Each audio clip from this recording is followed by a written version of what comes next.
Hello viewers, তো আমি চলে এসেছি তোমাদের প্রিয় চ্যানেল লার্ন ইজলি নিয়ে।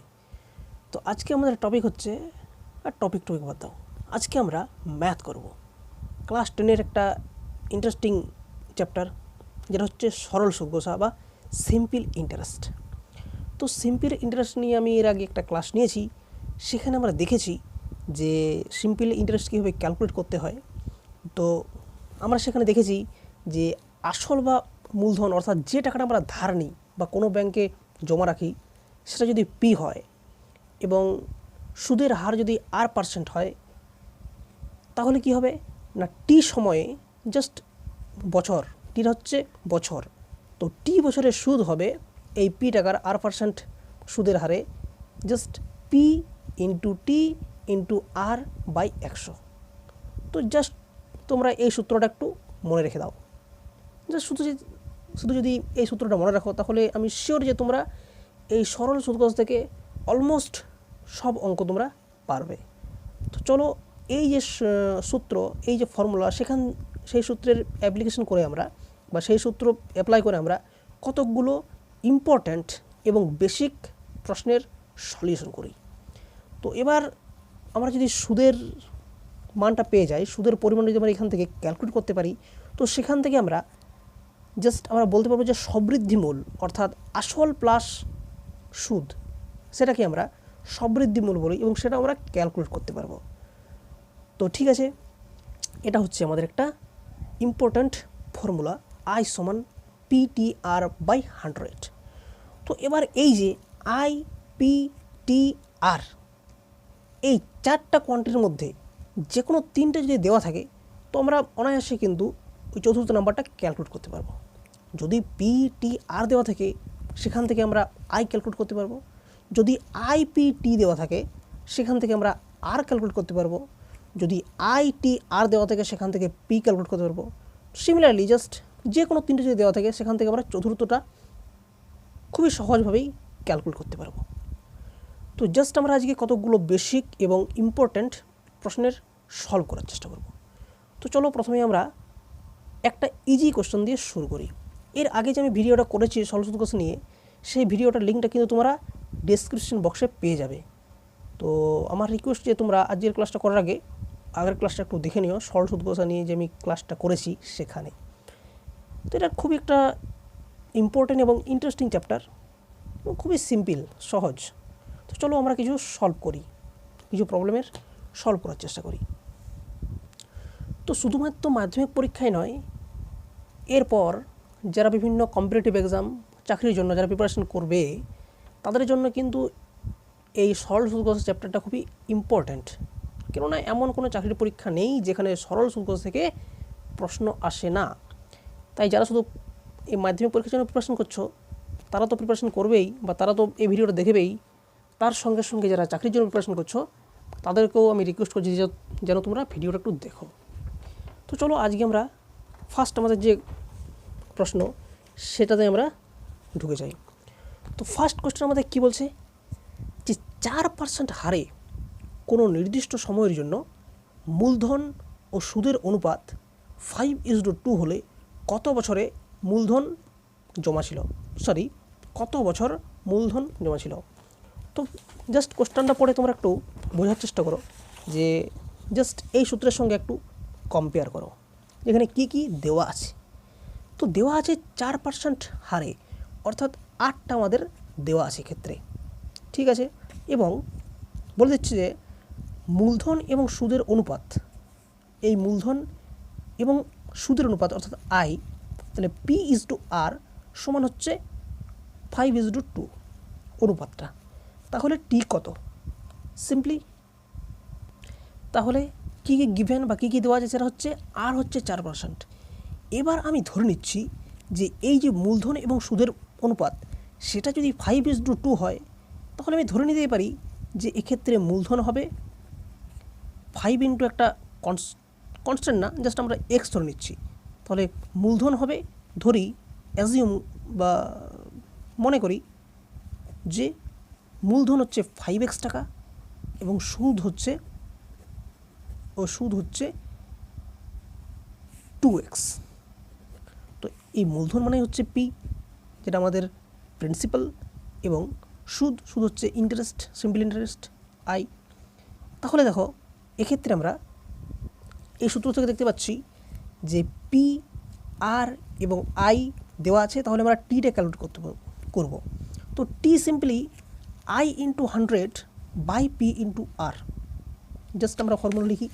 তাহলে যদি টি বছর মূলধন জমা থাকে তাহলে টি হচ্ছে টি সমান, জাস্ট আমরা ফর্মুলায় লিখি না কেন, যে ইন্টারেস্ট সিম্পল ইন্টারেস্ট হয় পি টি আর বাই 100, যেটা আমাদের মেন ফর্মুলা। এই যে মেন ফর্মুলা, সেখান থেকে আমরা টিটাকে বাঁ দিকে নিয়ে আসবো। তো টি হচ্ছে I into 100 divided by P into R. তো এবার আমাদের কাজ হচ্ছে এই আইয়ের মানটা এবং পি এর মানটা এবং আর এর মানটা পুট করে দেওয়া। তো জাস্ট আমরা আইয়ের মান জানি এখান থেকে, আই হচ্ছে 2x, 100 পি হচ্ছে 5x এবং আর হচ্ছে 4%। জাস্ট 4টা আমরা পুট করলাম। তো এবার জাস্ট এটা যদি আমরা সিম্পলিফাই করি তো আমরা এখান থেকে দেখতে পাবো যে এক্স ক্যান্সেল হয়ে যাচ্ছে, এবং এই যে 5 দিয়ে যদি আমি 100কে কাটার চেষ্টা করি তো আমরা কী পাবো না 5 20 হয় 100 এবং 4 5 20। তো এটা যদি আমরা সিম্পলিফাই করি তো আমরা দেখতে পাবো যে অ্যান্সার আসছে আমাদের 5 ইন্টু 2, এক্স ক্যান্সেল হয়ে যাচ্ছে। তো 5 ইন্টু 2 দ্যাট ইজ 10 ইয়ার্স, বা 10 বছর তাহলে আমাদের মূলধন জমা ছিল। তো আমার মনে হয় না কারো বুঝতে অসুবিধা হয়েছে। তো চলো আমরা চলে যাব নেক্সট প্রবলেমে। তোমাদের সেকেন্ড প্রবলেম হচ্ছে যে ব্যাংকের সুদ 0.5% কমে যাওয়ায় এক ব্যক্তির বার্ষিক প্রাপ্য সুদ 160 টাকা কমে গেল। তো ওই ব্যক্তির মূলধন কত? তো জাস্ট এখান থেকে এই কোশ্চেনটা থেকে শুধুমাত্র বোঝার চেষ্টা করো যে একজন ব্যক্তি ছিল, তার কিছু টাকা কিন্তু মূলধন হিসাবে গচ্ছিত ছিল ব্যাংকে। তো এবার কিছু নির্দিষ্ট হারে তাকে ইন্টারেস্ট দিচ্ছিল, সুদ দিচ্ছিল। তো সেই ক্ষেত্রে সে যে পরিমাণ সুদ পেত, ঠিক আছে, তার থেকে যখন 0.5% কমে গেল তখন তার সুদটা 160 টাকা কমে গেল। জাস্ট একটা এখানে শর্ত দেওয়া আছে বা কন্ডিশন দেওয়া আছে বা একটা সমীকরণ দেওয়া আছে। তো ফার্স্টে আমি ধরে নিচ্ছি। তো ফার্স্টে আমাদের কাজ হচ্ছে যে এই প্রবলেমগুলো পড়ে তার থেকে কি বলতে চাইছে সেটাকে বোঝার চেষ্টা করা, এবং তারপরে আমরা যদি কোনো সমীকরণ আনতে পারি সেই সমীকরণটা আনা এবং তার সলভ করা। তো এটা দেখেই বুঝতে পারছো যে এটা সিম্পলি ক্যালকুলেট করা যাবে না, একটু আমাদেরকে এটা ইকুয়েশন এনে সেটাকে সলভ করতে হবে। তো প্রথমেই আমি ধরে নিচ্ছি যে ওই ব্যক্তির মূলধন পি টাকা এবং সুদের হার হচ্ছে R%। তো এবার বলছে সেক্ষেত্রে যে সুদ হবে তার থেকে আমি যদি 8টাকে 0.5% কমিয়ে দিই তাহলে প্রাপ্য সুদটা 160 টাকাও কমে যাবে। তো এই মূলধন যদি পি থাকে এবং সুদের হার যদি R% হয় তাহলে তার ক্ষেত্রে বার্ষিক সুদ অর্থাৎ 1 বছরে টি সমান 1 বছরে তার সুদ কত হবে? সেটা হবে আই সমান, যেটা আমরা জানি যে আই সমান PTR by 100, PTR by 100। Just আমরা সেটা লিখব। তাহলে টি হচ্ছে 1 বছর ইন্টু আর বাই 100। এটাকে আমরা 1 নাম্বার ইকুয়েশন দিয়ে রাখলাম। এবার সেকেন্ডলি কি বলছে যে এই ব্যাংকের সুদ যদি 0.5% কমে যায়, আগে ছিল R%, এখন কত ব্যাংকের সুদ হবে না, এখন সুদ না সুদের হার হবে। এখন সুদের হার কত না, এখন সুদের হার হচ্ছে R-0.5%, এবং তার যেহেতু মূলধনটা সেমই থাকবে, কেননা মূলধন সে যে পরিমাণ টাকা জমা দিয়েছিল সেই টাকাই তো ছিল নাকি, টাকার তো কমে যায় না, শুধু সুদটা কমে গেছিলো তার। তো এখন সুদ কত হবে সেটা যদি আমরা ক্যালকুলেট করি তো ক্যালকুলেট করলে আমরা দেখতে পাবো যে সেই সুদ হবে অবশ্যই 1 বছরে। জাস্ট আমার বার্ষিক সুদটা দরকার। তো 1 বছরে সুদ হচ্ছে টি সমান 1 বছরে সুদ হবে জাস্ট সেটাকে আমরা যদি আই ড্যাশ বলি, আই ড্যাশ যদি বলি তাহলে কি হবে, সিমিলারলি আগের মতনই। এবার পিটা যেহেতু সেম আছে তাই এটা পি হবে, টি হচ্ছে 1 বছর। এবার আরের জায়গায় আমরা এই মানটা দিয়ে রিপ্লেস করব, কেননা এখন আর হচ্ছে এটা, নট এটা, আরের থেকে 0.5% কমে গেছে। তাই এক্ষেত্রে সুদের হার হবে আর মাইনাস 0.5। এবার নিচে 100 যেমন ছিল, যেমন 100 ছিল আগেও, এখনও তাই থাকবে। এটাকে আমরা 2 নম্বর ইকুয়েশন দিয়ে দিলাম। তো এবার যদি আমরা কন্ডিশন অ্যাপ্লাই করি, যে কন্ডিশন কি বলছে, যে এখনকার যে সুদ সেটা নাকি আগের তুলনায় 160 টাকা কম, অর্থাৎ আগের সুদ মাইনাস এখনকার সুদ সমান হচ্ছে 160 টাকা, বা এখনকার সুদটা আগের থেকে 160 টাকা কম, অথবা আবার যেভাবে লিখি না কেন, যে এখনকার সুদটা যেটা হচ্ছে আই ড্যাশ সেটা আগের থেকে 160 টাকা কম। তাও দেখো একই রিলেশন আসছে। তো এটাই হচ্ছে আমাদের কন্ডিশন, এটাও লিখতে পারো বা এটাও লিখতে পারো। তো এবার যদি আমরা এই ইকুয়েশনে এই যে কোনো দুটো না, জাস্ট 1 আর 2 রিপ্লেস করে দিই। আইয়ের মান আমরা জানি 1 নম্বর ইকুয়েশন থেকে।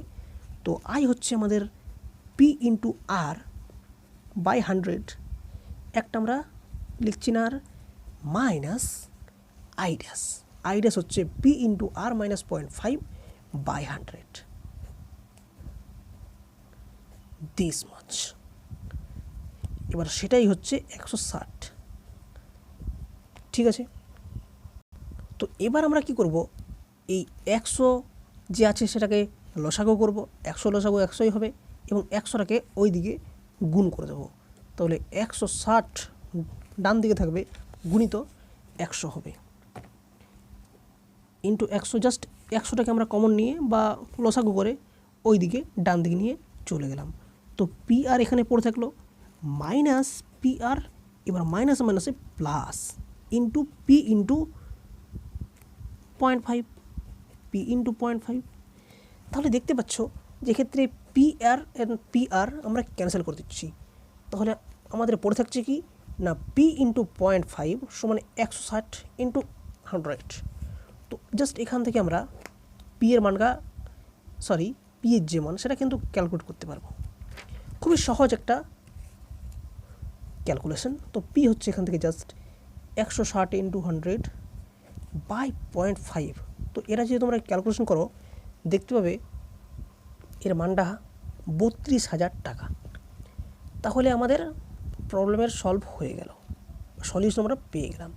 তাহলে ওই ব্যক্তির মূলধন ছিল পি সমান 32,000 টাকা। খুবই সহজ সরল একটা অঙ্ক, এবং আমরা খুবই সহজ সরল প্রসেসে একটা করলাম এটাকে, ঠিক আছে। আশা করি কারো কোনো বোঝার প্রবলেম হয়নি। তো চলো আমরা নেক্সট প্রবলেমে চলে যাই। তো আমাদের নেক্সট কোশ্চেন হচ্ছে যে এক ব্যক্তি মাসিক জমা প্রকল্পে প্রতি মাসের শুরুতে 100 টাকা করে জমা দেন। এইভাবে তিনি সারা বছর টাকা জমা দেন। যদি বার্ষিক সরল সুদের হার 6% হয় তবে তিনি বছর শেষে সুদে আসলে কত টাকা পাবেন। তো জাস্ট এই কোশ্চেনে যদি আমরা একটু বিশ্লেষণ করি তো আমরা দেখতে পাবো, জাস্ট মনে করো যে তুমি হচ্ছে সেই ব্যক্তি। এবার তুমি কি করলে না, একটা জাস্ট কোম্পানিতে টাকা জমা দিচ্ছ, এবং কীভাবে টাকা জমা দিচ্ছ না, বছরের শুরুতে 100 টাকা, জাস্ট মনে করো জানুয়ারি মাসে 100 টাকা জমা দিলে, ফেব্রুয়ারি মাসে 100 টাকা জমা দিলে, মার্চ মাসে 100 টাকা জমা দিলে, এইভাবে তুমি জানুয়ারি থেকে ডিসেম্বর পর্যন্ত টাকা জমা দিচ্ছ। এবার সেক্ষেত্রে সরল সুদের হার হচ্ছে 6%। তাহলে কি বলছে যে 1 বছর পর, অর্থাৎ জানুয়ারি থেকে ডিসেম্বর পর্যন্ত প্রতি মাসে 100 টাকা জমা দেওয়ার পর ডিসেম্বরের পরে তুমি কত টাকা সুদে আসলে ফেরত পাবে। এটাই হচ্ছে জাস্ট এর বিবৃতি বা বিশ্লেষণ। তো জাস্ট তুমি অ্যাজিউম করো যে তুমি জানুয়ারি মাসে যে টাকাটা দিলে, ঠিক আছে, জানুয়ারি মাসে তুমি যে টাকাটা দিলে 100 টাকা দিলে। এবার এই জানুয়ারি মাসে যে তুমি টাকাটা দিলে সেই টাকাটা কতদিন ধরে খাটবে, অবশ্যই সুদের 6%।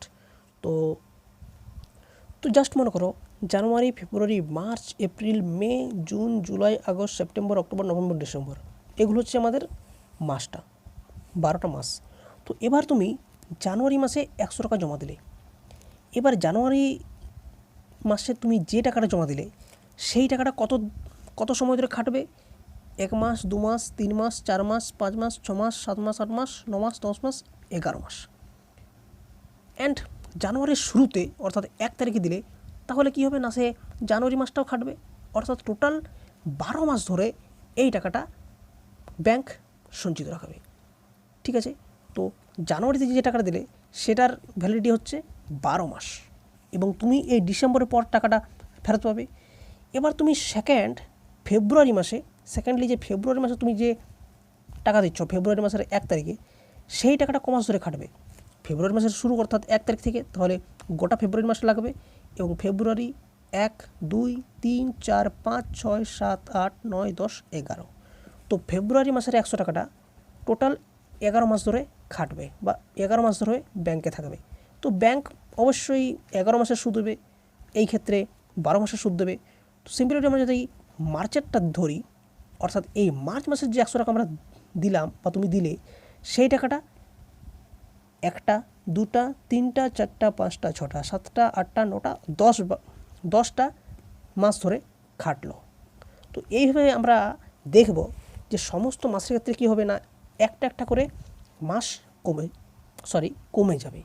তো জাস্ট ডিসেম্বরের শুরুতে তোমরা যেটা দিবে সেটা দেখতেই পাচ্ছ যে সেটা শুধু ডিসেম্বর মাসটাই খাটবে, অর্থাৎ ডিসেম্বরে যদি তোমরা 1 তারিখে দাও তাহলে দেখতে পাচ্ছ যে ডিসেম্বরে জাস্ট শুধু 1 থেকে 31, অর্থাৎ এই শুধুমাত্র 1 মাসেই টাকাটা খাটবে। তো ডিসেম্বরের 100 টাকাটা আমাদের 1 মাস খাটবে। ঠিক আছে, তো জানুয়ারির টাকা 12 মাসের জন্য সুদ পাবো, ফেব্রুয়ারির টাকা 11 মাসের সুদ পাবো, মার্চের টাকা 10 মাসের সুদ পাবো। তো এইভাবে কমতে কমতে নভেম্বরের টাকা 2 মাসের সুদ পাবো, এবং ডিসেম্বরের টাকা 1 মাসের সুদ পাবো। তো তাহলে টোটাল আমাদের সুদ কত হবে? তো টোটাল সারা বছরের সুদ হচ্ছে, জাস্ট পিটিআর ধরে আমরা করব। তো টোটাল সুদটা হচ্ছে জাস্ট আমরা ক্যালকুলেট করে দেবো সব একসাথেই। তো ফার্স্ট মাসের জন্য, জানুয়ারির জন্য পি হচ্ছে আমাদের কত না, পি হচ্ছে 100 টাকা, কেননা আমরা 100 টাকা ব্যাংকে জমা দিচ্ছি। তো তাহলে ফার্স্ট মাসে পি হচ্ছে 100 টাকা, অর্থাৎ জানুয়ারি মাসের পি হচ্ছে 100 টাকা। তার ক্ষেত্রে টিটা কত? টি হচ্ছে সেক্ষেত্রে 12 মাস। এবার আমরা টিটা কি জানি, টি আমরা বছরে ক্যালকুলেট করি, টির হচ্ছে বছরে, তাই 12 মাস মানে হচ্ছে 12/12 বছর, ইন্টু 8টা হচ্ছে এক্ষেত্রে 6%। তো 8টা হচ্ছে 6 ভাজিত 100। সিমিলারলি ফেব্রুয়ারি যে টাকা সেটা হবে পি 100। এবার দেখো ফেব্রুয়ারির ক্ষেত্রে কিন্তু 11 মাসের টাকা আমরা সুদ পাবো, এই ফেব্রুয়ারির ক্ষেত্রে 11/12 বছর।